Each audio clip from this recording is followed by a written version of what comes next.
Bismillahirrahmanirrahim. Assalamualaikum warahmatullahi wabarakatuh. Waalaikumsalam warahmatullahi wabarakatuh. Alhamdulillah. Wassalatu wassalamu ala Sayyidina Muhammadin wa ala alihi wa sahbihi ajma'in. Amma ba'du. Al-mukarramun wal muhtaramun yang kita sama-sama hormati dan cintai dan banggakan, Habib Alwi bin Hasan Al-Idrus, semoga beliau dipanjangkan umur sama Allah Subhanahu wa taala, dan semoga Allah Subhanahu wa taala berikan beliau kekuatan dan kesehatan sehingga beliau semakin dekat dengan kita, membantu kita dalam menjalani majelis taklim, dan kita menjadi murid beliau menjadi tambah semangat dan istiqomah. Al-mukarramun wal muhtaramun, Bapak Kades, Bapak Kadus, para tuan guru, para kiai, para sesepuh masyarakat, tokoh agama, singkatnya hadirin hadirat yang dimuliakan oleh Allah Subhanahu wa taala. Malam hari ini adalah malam yang begitu mulia, di mana Allah Subhanahu wa taala memberikan kita sebuah kesempatan yang indah, kesempatan yang begitu agung, yang dimana lisan kita diberikan kesempatan masih untuk bersolawat kepada Nabi Muhammad SAW. Ketika lisan ini diucapkan solawat kepada Rasulullah SAW, tandanya diri kita semakin dekat dengan Nabi Muhammad SAW. Semakin jarang lisan kita bersolawat kepada Nabi Muhammad SAW, semakin kering batin kita dan semakin jauh kita dari Nabi Muhammad SAW. Kalau sudah kering batin kita, maka tidak ada rasa kita cinta terhadap Nabi Muhammad SAW. Dengan hadirnya kita di tempat ini, memupuk dan menyiram hati kita untuk tambah dekat dan tambah mahabbah kita kepada Nabi Muhammad SAW. Karena Rasul mengatakan, orang yang paling dekat denganku besok di hari kiamat, aktsarukum alayya salatan, orang yang paling banyak bersolawat kepadaku. Berarti kalau kita dengar hadis ini, mafhum mukhalafahnya, lawan kata dari hadis ini, orang yang paling jauh dari Rasul sallallahu alaihi wasallam, yang tidak memandang Rasul sallallahu alaihi wasallam, jaraknya tidak dapat melihat Rasulullah SAW di padang mahsyar, adalah orang yang jarang atau tidak pernah lisannya dia gunakan untuk bersolawat kepada Rasulullah SAW. Maka acara seperti ini wajib kita syukuri. Acara seperti ini adalah acara pendekatan kita kepada Nabi Muhammad SAW. Kalau yang dikenal dengan bahasa anak mudanya, PDKT sama Nabi Muhammad SAW. Kalau sudah kita pendekatan dengan Nabi Muhammad SAW, otomatis kita semakin dekat dengan Allah Subhanahu wa taala. Karena Nabi Muhammad adalah makhluk yang paling dicintai oleh Allah Subhanahu wa taala. Siapapun yang dekat dengan Rasul, siapapun yang dikenal oleh Nabi Muhammad, siapapun orang yang disayang oleh Rasul sallallahu alaihi wasallam, bahkan dia tidak hidup bersama Rasul sallallahu alaihi wasallam, maka Allah sayang dan Nabi Muhammad rindu kepada dia. Suatu ketika Nabi Muhammad SAW pernah mengatakan kepada sahabatnya, aku rindu kepada saudara-saudaraku, aku rindu kepada saudara-saudaraku. Maka sahabat bertanya kepada Rasul SAW, yaitu Sayyidina Abu Bakar, mengatakan, ya Rasulullah, bukankah kami ini adalah saudara-saudara engkau ya Rasulullah? Apa kata Rasulullah SAW? Mengatakan, bukan, kalian ini adalah sahabat-sahabatku. Lalu siapa yang kau maksud ya Rasulullah, yang kau rindukan sehingga engkau mengatakan berulang kali, aku rindu, aku rindu, aku rindu, aku kangen, aku kangen, aku kangen, pingin berjumpa dengan mereka. Sudah tidak sabar Nabi Muhammad pingin berjumpa dengan dia. Sampai sahabat pun Sayyidina Abu Bakar berani bertanya kepada Rasul, pingin mendapatkan rindu dari Rasul sallallahu alaihi wasallam tersebut. Bukankah kami orang tersebut saudara-saudara engkau ya Rasulullah? Apa kata Rasul? Bukan, engkau ini adalah sahabat-sahabat. Lalu siapa ya Rasul yang kau rindukan, yang pingin kau berjumpa dengan dia? Apa kata Rasul sallallahu alaihi wasallam? orang yang beriman kepadaku tetapi dia tidak satu majelis denganku dan dia tidak menatap wajahku, tapi jujur dia menjalankan sunnahku, jujur ketika dia cinta kepadaku, jujur ketika mengikuti Nabi Muhammad SAW. Maka lisan yang tadinya sering bersolawat kepada Rasul, apa yang sering kita ucapkan lambat laun akan masuk di dalam lubuk hati kita yang paling dalam, maka kita akan mencintai Nabi Muhammad SAW. Maka orang yang sering sebut nama Nabi Muhammad SAW adalah orang yang termasuk orang yang beruntung dunia dan akhirat. Bukan hanya dunia, tapi dunia dan akhirat. Justru orang yang jauh dari majelis sholawat seperti ini adalah orang yang jauh rugi, bahkan khosir, orang yang paling rugi serugi-ruginya dunia dan akhirat, karena dia jauh jaraknya dengan Nabi Muhammad SAW. Maka datanglah seorang badui kepada Rasul SAW. Ya Rasulullah, mata sa'ah, kapan tuh kiamat ya Rasulullah? Sedangkan Rasul sedang di majlis pada waktu tersebut, sahabat penuh di masjid. Nengok ke belakang, qasir sautak, kecilkan suaramu.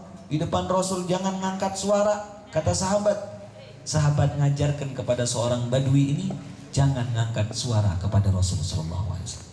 Sahabat udah ngerti, siapapun yang dekat dengan Rasul udah ngerti adab dan tata krama, bagaimana bersama guru. Udah tahu ini sahabat Nabi.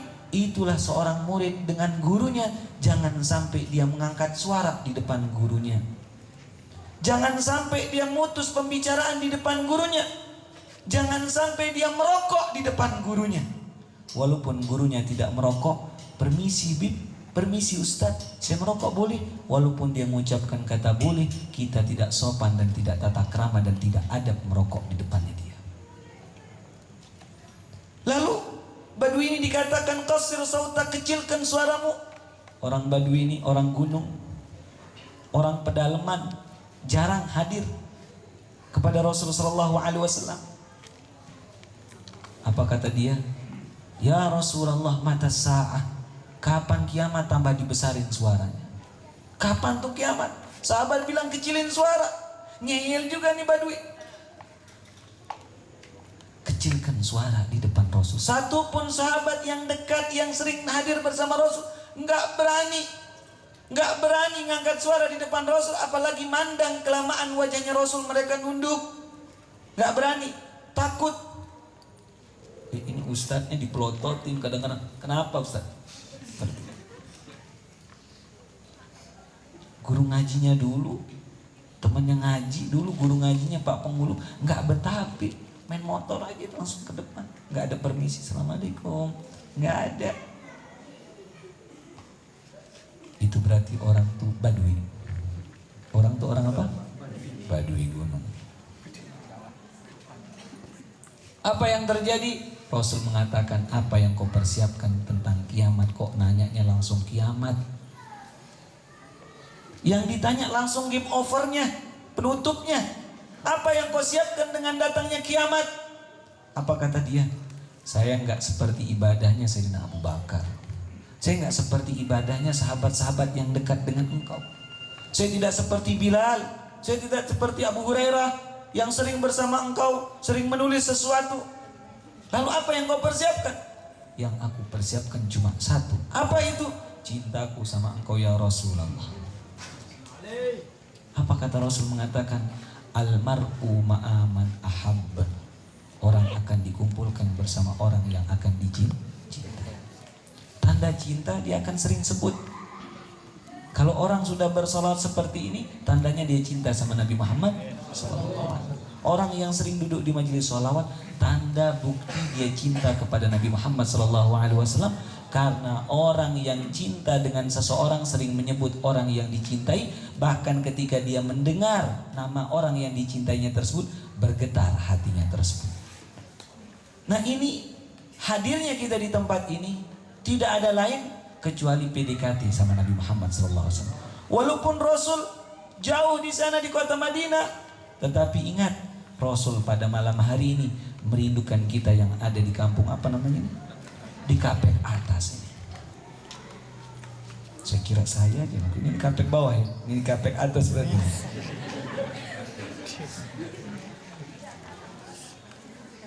Dirindukan sama Nabi Muhammad. Itulah Rasul mengatakan aku rindu, aku rindu. Kita yang dimaksud sama Rasul sallallahu alaihi wasallam. Ah, kepedean nih Pak Ustadz nih. Bukan kepedean. Supaya kita sering tambah giat bersolawat kepada Rasul sallallahu alaihi wasallam. Semoga nanti kita diakui menjadi umat Nabi Muhammad sallallahu alaihi wasallam. Ada orang besok di akhirat gak dikenal sama Rasul. Ya Rasul, saya umat engkau, gak dikenal.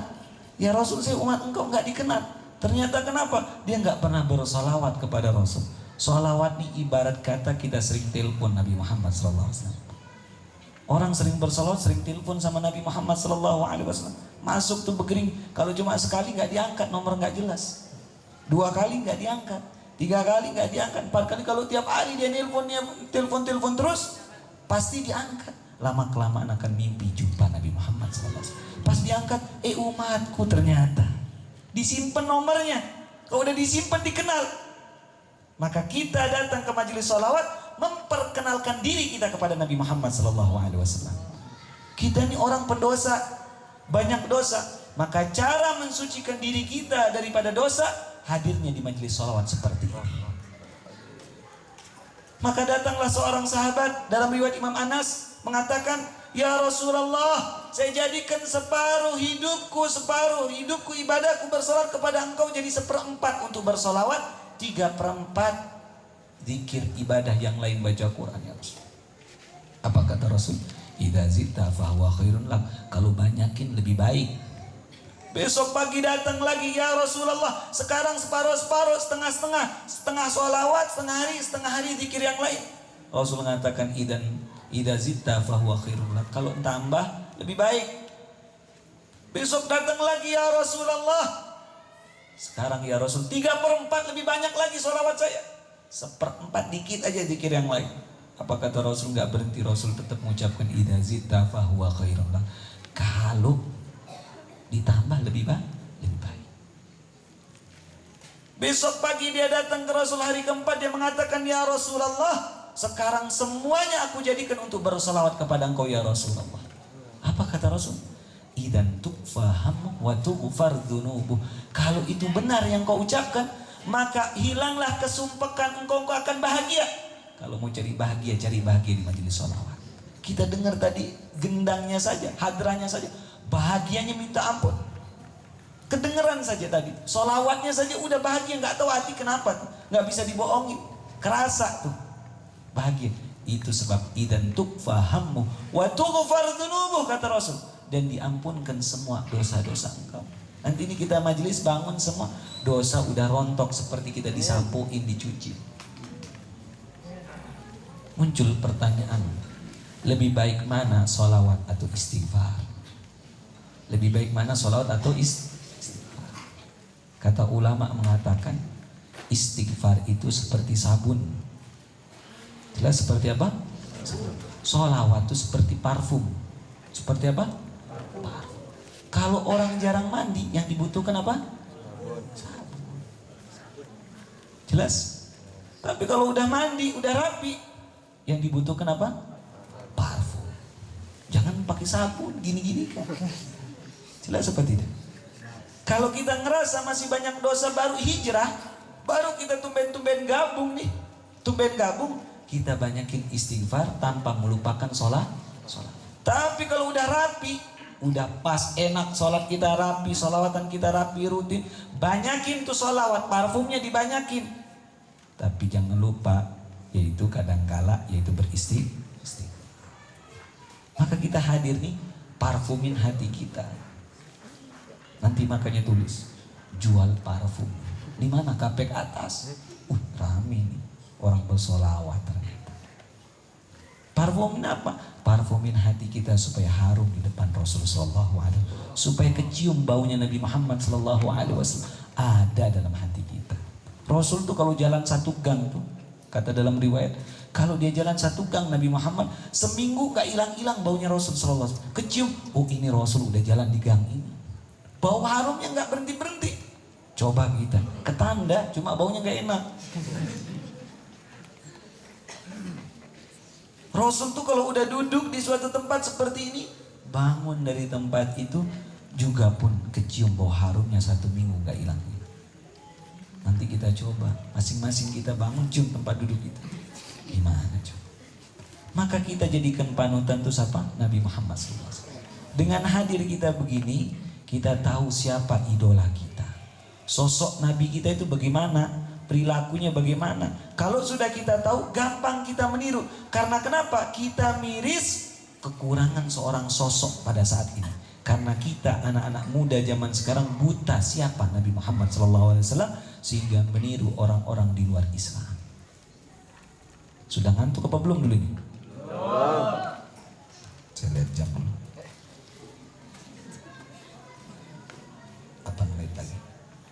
7 menit lagi. Sedikit saya mau cerita. Ini nanti jadi pelajaran saja. Ada seekor raja hutan. Kalau raja hutan itu apa? Singa apa gajah? Singa apa macan? Singa. Ini singa sama betinanya. Di mana-mana singa sama betinanya ini, jantan sama betinanya ini, yang paling cepat lari betinanya. Cuma yang ngaungin itu bapaknya, jantannya. Kebetulan nih raja siapa namanya? Raja hutan punya anak 2. Maka begitu lihat kambing di sana, makanannya dia, ngaunglah raja hutan. Begitu ngaung kocar kacir nih, apa namanya, kambing tuh kocar kacir lari ke sana, takut sama singa. Dikejar sama ibu jantan, ibunya si singa tersebut, betinanya ngejar. Ayahnya pun ngejar, sambil anaknya pun ikut ngejar. Tiba-tiba anak yang paling kecil hilang, bingung, kemana ibu bapak saya? Udah lari ke kanan, udah lari ke kiri, nggak nemu. Sehingga dia tinggal sebatang kara. Begitu tinggal sebatang kara, singa kecil yang tadi kita kenal dia raja hutan, tiba-tiba kambing balik lagi. Dia nggak bisa ngaung, ikut gabung sama kambing. Sampai besar, kambing nggak takut sama dia karena masih kecil. Begitu udah besar-besar, dia lihat kambing makan rumput, ikut makan rumput. Dia lihat kambing ngembek, belajar ngembek, nggak jadi ngaung. Dia lihat kambing kelahi pakai tanduknya, ikut dia kelahi pakai kepalanya, sehingga kalah. Kambing pakai tanduk, dia nggak punya, sedangkan dia punya taring dengan cakar, dia tidak gunakan, ketutup sesuatu. Sebenarnya dia raja, ini makanannya dia, tapi bergabung dengan makanannya dia, bergabung dengan musuhnya dia, bergabung dengan sesuatu yang bagi singa ini hal dilarang. Sampai dia besar bermain sama kambing. Apa yang terjadi? Ibunya entah kemana mati, bapaknya entah kemana mati. Tiba-tiba udah besar bertahun-tahun, datang dari kejauhan di gunung sana seekor singa yang begitu besar, ngelihat kambing penuh. Begitu mau ngaung, ngelihat, loh, kok ada singa di sana main-main sama kambing, kata dia. Ngapain tuh, kata dia. Jelas nggak? Ngapain? Jelas apa tidak? Maka apa kata dia? Kok nggak makan tuh? Kok dia nggak makan? Maka dia urungkan niatnya untuk makan. Apa yang terjadi? Dia ngaung. Begitu ngaung sebesar-besarnya, kocar-kacir kambing ini, kecuali dia tidak takut karena insting singanya masih. Tidak takut kocar-kacir, dia lihat saudaranya ngapain nih, kabur-kabur, kata dia kambing.